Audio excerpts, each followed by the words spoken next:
आज की इस वीडियो में हम इंग्लैंड के ऐसे बैट्समैन की बात करेंगे जिसने रन तो खूब बनाए लेकिन उसको हमेशा से हल्के में लिया जाता रहा था।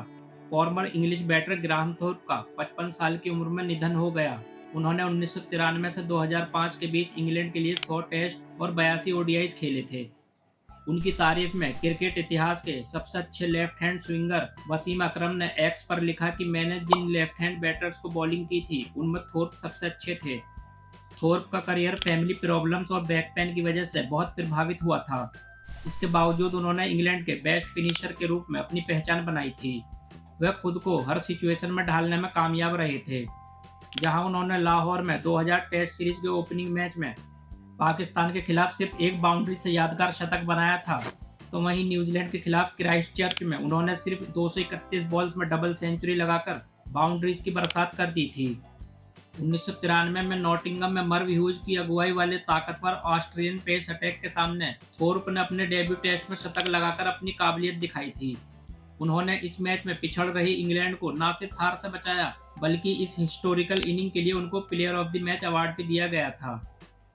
इसके बाद उनका सबसे यादगार लम्हा पाकिस्तान के खिलाफ कराची टेस्ट में जीत के साथ आया था, जहां उन्होंने एक दमदार इनिंग खेलकर अंधेरे में इंग्लैंड को एक शानदार जीत दिलाई थी। वह इस इनिंग में सबसे ज्यादा रन बनाने वाले इंग्लिश बैटर रहे थे। इंग्लैंड की यह जीत खेल खत्म होने से जस्ट कुछ ही ओवर पहले आई थी, जो आज तक भी उसकी क्रिकेट हिस्ट्री की सबसे महान जीतों में से एक है। थोर्प अक्सर वहां खड़े होते थे जहां बाकी पूरी टीम ढेर हो जाती थी। 2001 में श्रीलंका के खिलाफ कोलंबो टेस्ट मैच के तीसरे दिन 22 विकेट गिरे थे। इस मैच में इंग्लैंड को फोर्थ इनिंग में सिर्फ 74 रन का टारगेट हासिल करने में पसीने छूट गए थे। उस वक्त पहली इनिंग में शानदार 113 नॉट आउट रन बनाने वाले इस अंडररेटेड इंग्लिश वॉरियर ने 32 नॉट आउट की इनिंग खेलकर इंग्लैंड को न सिर्फ इस मैच में थ्रिल विक्ट्री दिलाई बल्कि साल 1982 के बाद श्रीलंका की सरजमी पर टेस्ट सीरीज भी जितवाई थी। चोट के चलते 2002 नेटवेस्ट ट्राई सीरीज के आखिरी 4 मैचों में नहीं खेल पाने वाले इस प्लेयर ने भारत के हाथों फाइनल में मिली हार के बाद ओडीआई क्रिकेट से रिटायरमेंट का फैसला लिया था। उन्होंने 82 ओडीआई मैचों में 37 की औसत से 2380 रन बनाए थे, जिसमें उनका स्ट्राइक रेट 71 था, जिस पर उस वक्त इस फॉर्मेट में किसी को भी गर्व महसूस होता था। थोर्प ने रिटायरमेंट के बाद कहा कि वह अब अपना पूरा फोकस टेस्ट क्रिकेट पर लगाना चाहते हैं और मेरे बच्चों को अब मेरी बहुत ज़्यादा ज़रूरत है, इसलिए मैं अपने छोटे बच्चों के साथ ज़्यादा समय बिताना चाहता हूँ। उसी साल वह अपनी शादी टूटने की वजह से इंडियन टूर से जल्दी वापस घर लौट आए थे। ओडीआई क्रिकेट से रिटायरमेंट लेने के बाद उन्होंने अपने बैक पेन और फैमिली रीजन की वजह से टेस्ट क्रिकेट से भी एक लंबा ब्रेक ले लिया था। रॉबर्ट की और जिम ट्रॉटन जैसे प्लेयर मिडिल ऑर्डर में खाली जगह भरने में नाकाम रहे थे, इसलिए 1 साल से भी ज़्यादा लंबे इंतजार के बाद उनको कोच डंकन फ्लेचर की सिफारिश पर एक बार फिर से टीम में शामिल किया गया था। उन्होंने अपने वापसी टेस्ट में साउथ अफ्रीका के खिलाफ सीरीज डिसाइडर में शानदार सेंचुरी लगाकर इंग्लैंड को जीत दिलाकर इस सीरीज को 2-2 पर ड्रॉ करा दिया था। उसी साल दिसंबर 2003 में थोर्प पर अपनी एक्स वाइफ निकोला और उसके नए बॉयफ्रेंड के साथ मारपीट करने का आरोप भी लगा था, जिसके बाद उनकी एक्स वाइफ ने पुलिस को बुला लिया था। आपको बताते चले कि उन्होंने 1995 में निकोला मैकडॉवेल से शादी की और 2002 में उनका तलाक हो गया था। 2004 में वेस्ट इंडीज के खिलाफ ब्रिजटाउन टेस्ट में जहां दोनों टीमों के प्लेयर्स एक एक रन के लिए तरस रहे थे, वहां अकेले ग्राहम थोर्प ही फास्ट बॉलर्स के आतंक को झेल पाए थे। इस मैच में दोनों टीमों के फास्ट बॉलर्स ने जमकर गदर मचाया था। टेलेंडर्स के साथ इंपॉर्टेंट पार्टनरशिप बनाकर शानदार शतक ठोककर वह प्लेयर ऑफ द मैच बने थे। थोर्प एक ऐसी इनिंग में हावी रहे थे जिसमें अगला बड़ा स्कोर माइकल वॉन 17 रन का था। न सिर्फ उन्होंने इंग्लैंड को टेस्ट जीतने में मदद की बल्कि 36 साल के लंबे इंतजार के बाद अपने देश को कैरिबियन सरजमी पर पहली टेस्ट सीरीज जीत दिलाई थी। क्रिकेट में दोबारा वापसी करने के बाद 2004 में उन्होंने 73 की एवरेज से 951 रन बनाकर उनके मुंह पर एक जोरदार तमाचा मारा था, जो उनके दोबारा टीम में आने के आड़े आ रहे थे।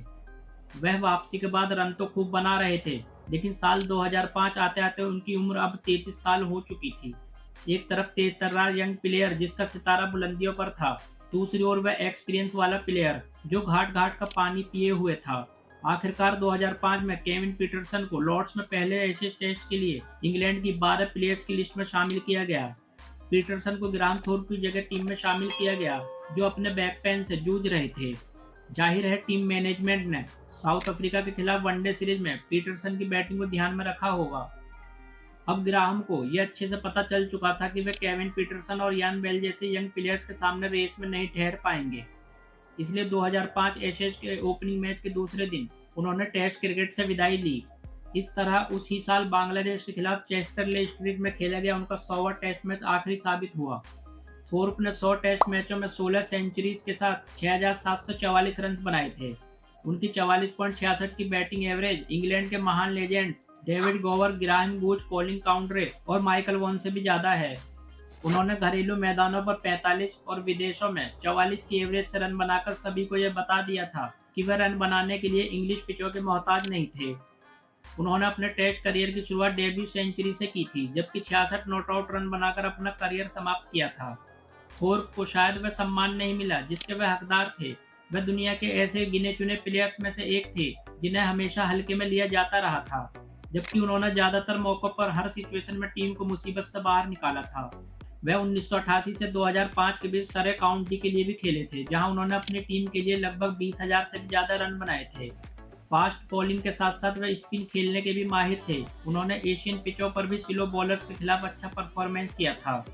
सेकेंड वर्ल्ड वॉर के बाद केवल केन बैरिंगटन का इंग्लैंड की टेस्ट जीतों में औसत थोर्प से ज्यादा है, जिसका मतलब था कि थोर्प फेल तो इंग्लैंड फेल, और अगर थोर्प का बैट चला तो इंग्लैंड की बल्ले बल्ले हो जाती थी।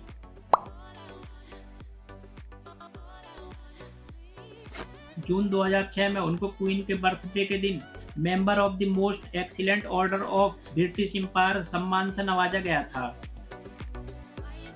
2007 में थोर्प ने कहा कि माइकल वॉन को वनडे क्रिकेट से रिटायरमेंट ले लेनी चाहिए ताकि केविन पीटरसन को अगला कप्तान बनाया जा सके, जिससे यह साबित होता है चाहे पीटरसन को 2005 में उनकी जगह टीम में शामिल किया गया था, लेकिन उनके मन में इस यंग प्लेयर के लिए कोई जेलिसी नहीं थी।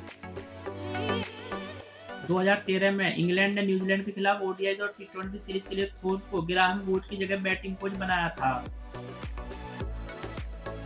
जनवरी 2022 में इंग्लैंड के बैटिंग कोच ग्राहम थोर्प उस वक्त मुश्किल में फंस गए थे जब तस्मानिया के एक होटल में ठहरे लोगों ने पुलिस बुला ली थी, जहां कुछ नशे में धुत लोगों की शिकायत की गई थी। थोर्प का सिगार जलाना भी एक बड़ी समस्या था क्योंकि उस होटल में इंडोर स्मोकिंग बैन था। बैटिंग कोच के रूप में इंग्लैंड टीम के लिए उनके योगदान ने उस एशेज सीरीज में कुछ खास फायदा नहीं दिया था, जिसमें इंग्लैंड 10 बार बैटिंग के मौके मिलने के बावजूद एक बार भी 300 रन को क्रॉस नहीं कर पाया था। 6 मरतबा तो इंग्लिश टीम 200 से भी कम रन पर ढेर हो गई थी।